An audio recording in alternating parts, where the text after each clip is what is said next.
Go Tell It on the Mountain is a song from the tradition of African American spirituals. The lyrics and melody used here sprang from the anonymous folk tradition and were sung by the late 1800s in church congregations throughout the South. The tradition of towns and even whole counties divided by feuding families was also a part of late 19th century and early 20th century Southern folklore. The disputes were not always solved as peacefully. Perhaps they should have listened to music more often. Yes, sirree! It's Christmas Eve again. Christmas is my favorite time of the year, especially here in a little town like Mistletoe, Georgia. Everybody just smiles more, and the whole world seems to be a brighter, happier place. Of course, it wasn't always that way here in Mistletoe. No sirree, Bob. Why, way back in my grandfather's time, Christmas was the season that brought out the worst in folks. Good morning, Mr. Cooper. Lucy Calloway, how many times have I told you not to talk to strangers? Mr. Cooper isn't a stranger, Mama. He's our neighbor. He's a Cooper, and you're a Calloway. Don't ever forget it. Of course, nobody in Mistletoe ever forgot whether they were a Cooper or a Calloway. There'd been some kind of feud going on between the two families for nobody knew how long. Nobody could remember what had started it, and nobody cared about ending it. In Mistletoe, everything was divided down the middle. Even the town's official Christmas tree had a Cooper side and a Calloway side, and never the twain would meet until that fateful Christmas Eve in, what was the year again? 1898.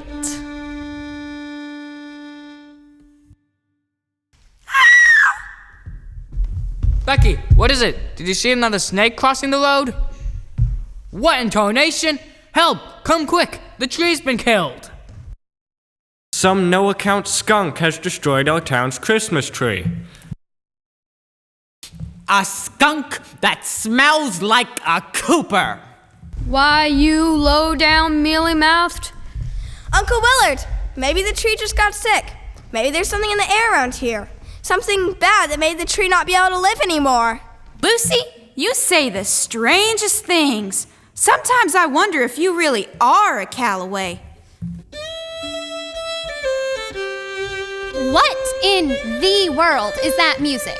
I've been hearing it all last night and all day today. Where's it coming from?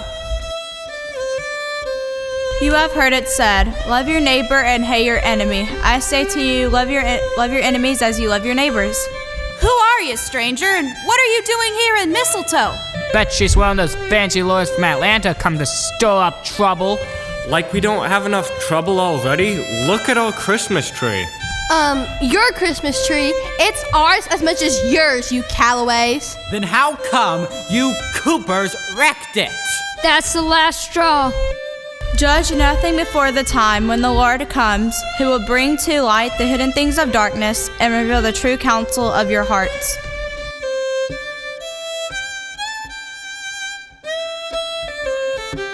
I think she's some crazy actor run off from a minstrel show.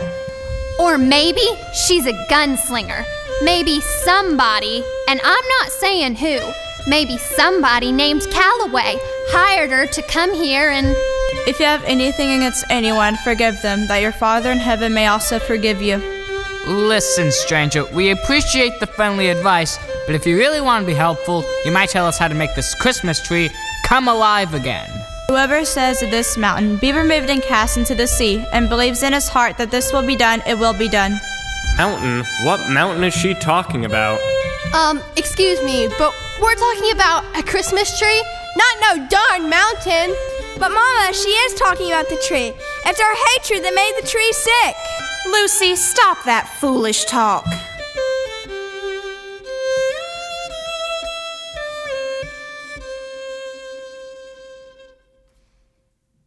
Maybe those Callaways didn't kill the tree. That Cindy Cooper is a right pretty girl. If we didn't have this silly feud, I'd like to court her. If we hadn't been feuding with the Callaways, we could have decorated that tree even nicer. That stranger? Maybe there is something to what she says. The tree is alive! It's a miracle. Something must have cured it during the night. But what? What could have caused this miracle? Look, under the tree. It's a piece of paper. Whoever says to this mountain, "Be removed and cast into the sea," and believes in his heart that this will be done, it will be done. Those were the last words the stranger said. There's more. It looks like a poem or a song. Go tell it on the mountain, over the hills and everywhere. Go tell it on the mountain that Jesus Christ is born. Go tell it on the mountain, over the hills and everywhere. Go tell it on the mountain that Jesus Christ is born. When I was a sinner, I prayed both night and day. I asked the Lord to help me, and he showed me the way. Go tell it on the mountain, over the hills and everywhere. Go tell it on the mountain, Jesus Christ is born. When I was a seeker, I sought both night and day. I asked the Lord to help me, and he taught me to pray. Go tell it on the mountain, over the hills and everywhere. Go tell it on the mountain that Jesus Christ is born. Down in a lonely manger, the humble Christ was born. And God sent out salvation that blessed Christmas morn. Go tell it on the mountain, over the hills and everywhere. Go tell it on the mountain that Jesus Christ is born.